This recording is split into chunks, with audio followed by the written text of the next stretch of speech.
नमस्कार, आदाब। और एक बहुत ही अफसोसनाक, एक बेहद दुखद खबर सुबह सुबह सुनने को मिली। रोहित सरदाना, जो कि मशहूर न्यूज़ एंकर हैं, आज तक में कई प्रोग्राम्स वो करते थे, उनकी कोरोना से मौत हो गई है।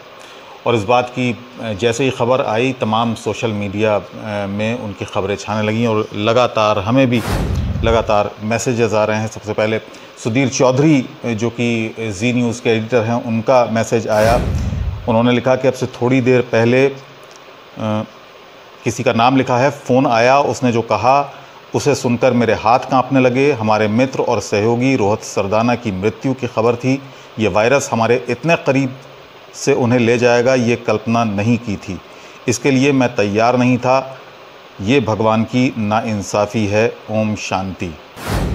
तो ये मैसेज उनका आया और उसके बाद लगातार लोगों के मैसेजेस आने लगे। लोगों तमाम जो वेबसाइट्स हैं, जो पोर्टल्स हैं, उन्होंने प्रमुखता से इस खबर को छापा है और सभी ने इस बात का जिक्र किया है कि कोरोना कब किसको कहां से छीन कर ले जाए, कुछ नहीं कहा जा सकता। अफसोस है, जाहिर है, बेहद अफसोस है कि हमारे अपनी बिरादरी का जब कोई व्यक्ति चला जाता है। और जैसा कि अभी थोड़े दिन पहले भी मैंने कहा था कि जब भी सुबह मैं फ़ेसबुक देखता हूँ तो कोई ना कोई मेरी फ्रेंड लिस्ट में से कोई ना कोई एक नाम कम हो जाता है। रोहित सरदाना का जाना बेशक एक बहुत बड़ी क्षति है।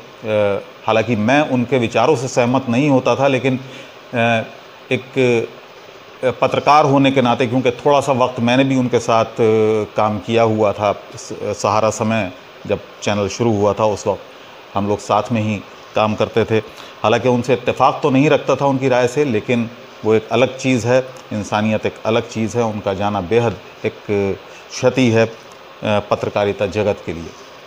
हम पत्रकारों की भी एक बहुत बड़ी जिम्मेदारी, और हम पत्रकारिता को ये खबर एक बहुत बड़ा सबक दे रही है, हमें आईना दिखा रही है। ये हम सब पत्रकारों की जिम्मेदारी है। 1 साल हो गया है, 1 साल से हम इस वायरस से जूझ रहे हैं, लेकिन 1 साल में हमारी क्या तैयारियां रही हैं, हमने आज तक सरकार से नहीं पूछा, और हम आज भी नहीं पूछ रहे हैं।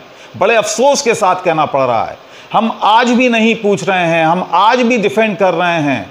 हम आज भी कह रहे हैं कि ये मामला ज़्यादा बड़ा है। सरकारी इंतज़ामात जो हैं वो हम उनको डिफेंड करने की कोशिश कर रहे हैं। हम आज भी अभी नहीं सीखे हैं कि ये हमें कहाँ तक ले जाएगा, ये वायरस हमें कहाँ तक ले जाएगा। ये हमें आज ज़रूरत है इस बात को समझने की, जब हमारे अपने बीच से हमारे इतने करीबी लोग जाने लगे हैं जिनकी हम उम्मीद नहीं कर सकते हैं। 2 दिन पहले तक लगातार ट्वीट कर रहे थे, लोगों की मदद कर रहे थे रोहित सरदाना, लेकिन अचानक आज खबर आती है कि वो हमारे बीच नहीं रहे हैं। अब आंखें खोलने का वक्त है। अब हालांकि वक्त काफ़ी निकल चुका है। कहावत है कि अब पछतावत होत क्या जब चिड़ियाँ चिग गई खेत, लेकिन फिर भी अभी भी अगर नहीं जागे तो ना जाने और कितनी ऐसी जानें होंगी, ना जाने कितनी और ऐसी हानियाँ होंगी, जो नुकसान होंगे, जो हम सबको, पूरी इंसानियत को झेलने हैं हर तरीक़े से। मैं आपको दिखाता हूँ क्या क्या ट्वीट लोग भी कर रहे हैं। लोग जो ट्वीट कर रहे हैं वो भी उनको भी नज़रअंदाज नहीं किया जा सकता। मैं आपको दिखाता हूँ क्या क्या ट्वीट लोगों के आ रहे हैं जो रीट्वीट कर रहे हैं। उसके बाद कोई कन्हैया हैं, वो लिखते हैं कि mismanagement can even kill those people who have all the resources. उन्होंने प्रधानमंत्री को टैग किया है। Really failed India at Narendra Modi, really failed India. भगवान रोहित जी के परिवार को सदमा बर्दाश्त करने की क़ुव्वत दे, क्षमता दे। Rohit ji can't forget your face, very sad. तो ये तमाम आ रहे हैं। अभी भी एक और साहब हैं, उन्होंने लिखा है, राजीव आर सिंह हैं ये। वो लिखते हैं कि इन्होंने भी प्रधानमंत्री को टैग किया है। उन्होंने लिखा है कि सर, आपसे हाथ जोड़कर विनती करता हूं कि कोई ठोस कदम उठाएं। अब कुछ ज़्यादा हो रहा है। रोहित सरदाना, तुम नहीं रहे, तुम मरे नहीं हो।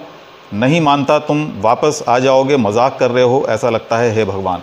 तो ये तमाम ट्वीट लगातार लोग कर रहे हैं और हम लोगों से एक तरीके से कह रहे हैं कि कुछ कीजिए।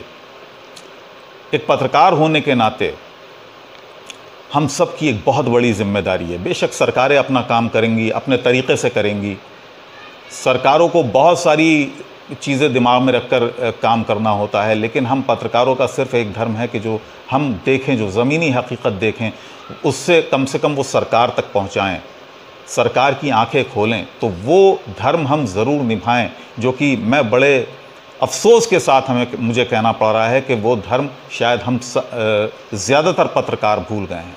उस धर्म को निभाना ज़रूरी है। अगर उस धर्म को हम आज भी नहीं निभाते हैं तो याद रखिएगा, जनता कभी माफ़ नहीं करेगी। मुझे इजाज़त दीजिए।